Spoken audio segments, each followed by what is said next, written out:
السلام علیکم ملګرو. نن سره معروف مشهور نعتخوان ابو عبدالله عبید میلمه دی راسره په اورګزو کې زموږ علاقې ته یې چکر رالګولی دی. نو داسې چکر مو ورکړه چې کوز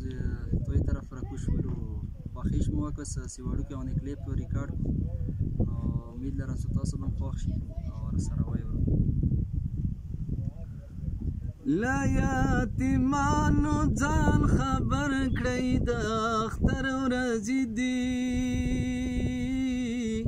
هی د اختر ورځې دي، له دې خوارانو ځان خبر کړئ د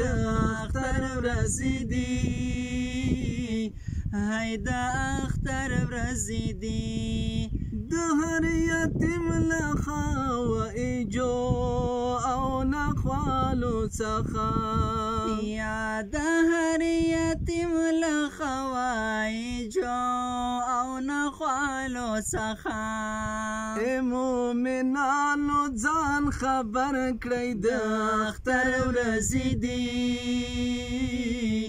هی د اختر ورځې دي، له دې خوارانو ځان خبر کړئ د اختر ورځې دي، هی د اختر ورځې دي، صدقه وکړئ په څو چنده رب اجر درکړي، یا صدقه وکړئ په څو چنده رب اجر درکړي،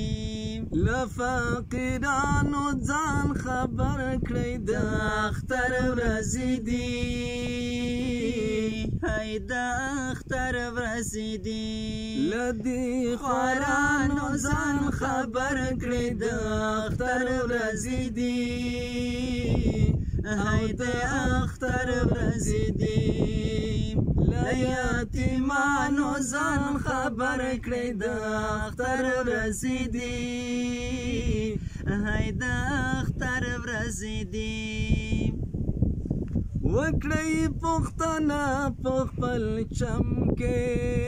د ناچارو خلکو، یا وکړئ پوښتنه په خپل چم کې د ناچارو خلکو، له ګاونډیانو ځان خبر کړئ د اختر ورځې دي، هی د اختر ورځې دي، له دې خوارانو ځان خبر کړئ د اختر ورځې دي، هی د اختر ورځې دي،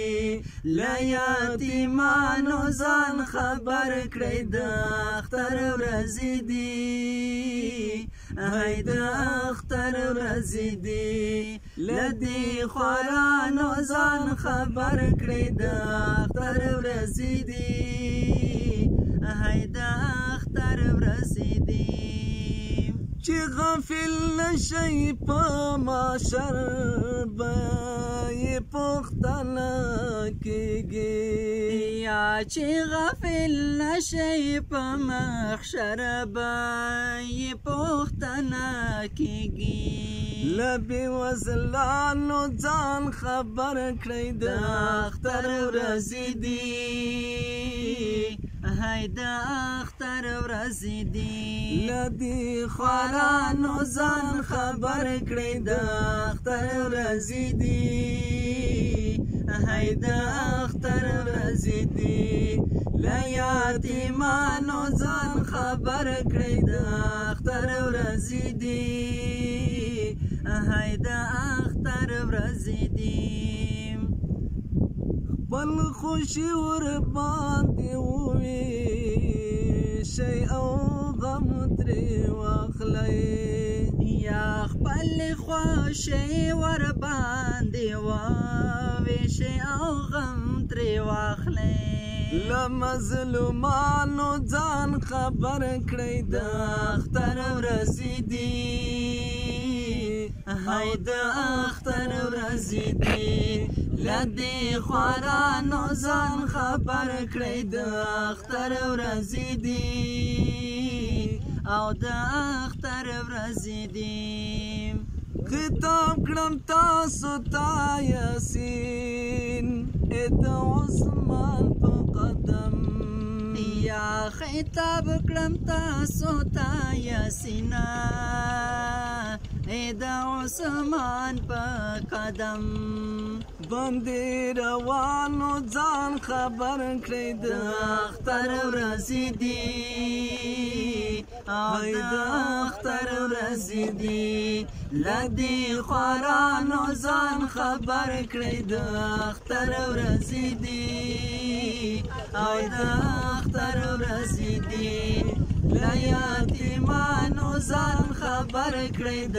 اختر ورځې دي هی د اختر ورځې دي له دې خوارانو ځان خبر کړئ د اختر ورځې دي هی د اختر ورځې دي